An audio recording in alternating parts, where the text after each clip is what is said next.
大齋期默想系列第37天，4月16日，題目：藉死得生。耶穌說：人子得榮耀的時候到了。約翰福音12章23節：我若從地上被舉起來，就要吸引萬人來歸我。耶穌這話原是指着自己將要怎樣死說的。約翰福音12章32至33節：咩係得榮耀呢？在人嚟睇，榮耀無疑係人生最光輝燦爛嘅時刻。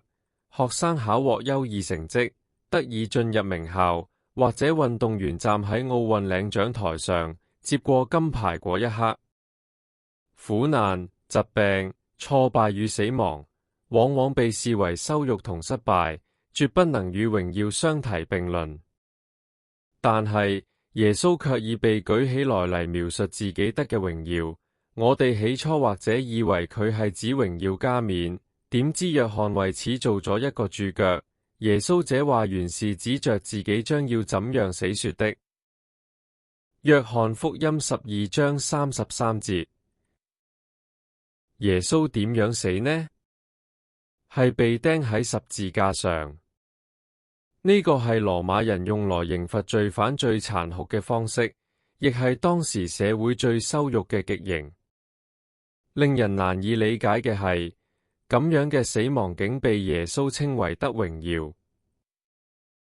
呢種顛覆性嘅思想，就係十字架嘅神學，成為基督信仰嘅核心。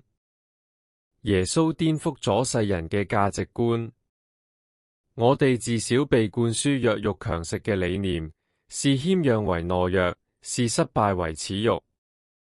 俗語話：執輸行頭慘過敗家，足見我哋有幾抗拒退讓。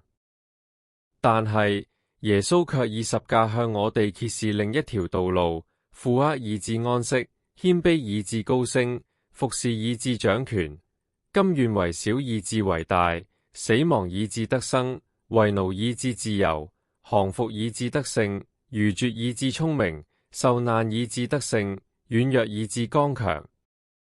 呢啲看似矛盾嘅道理，正係上主嘅生命法則。耶穌用一粒麥子嘅比喻，講出呢個真理。一粒麥子不落在地裏死了，仍舊是一粒；若是死了，就結出許多子粒來。約翰福音12章24節：麥子若唔捨棄自己，便無法孕育生命；捨己放下，卻結出豐碩果實。耶穌選擇走向十架，唔係因武力抗拒，而係為咗彰顯愛與救贖嘅大能。原來榮耀嘅真義不在於自我膨脹，而在於捨棄、服侍與降服。呢個係耶穌為我哋開闢嘅道路，一條先捨後得嘅生命之道。反思與禱告。第一，耶穌以十架得榮耀，呢個如何改變你對榮耀與成功嘅定義呢？第二，上主嘅法則呼召我哋放下自我，甘願成為一粒落地嘅麥子，咁樣有冇挑戰咗你根深蒂固嘅價值觀呢？第三，禱告。主啊，願你教導我明白十架嘅奧秘，幫助我學會捨棄與退讓，讓我走你嘅道路，學你嘅樣式，以致我生命能流露你嘅榮耀，榮耀你嘅聖名。阿門。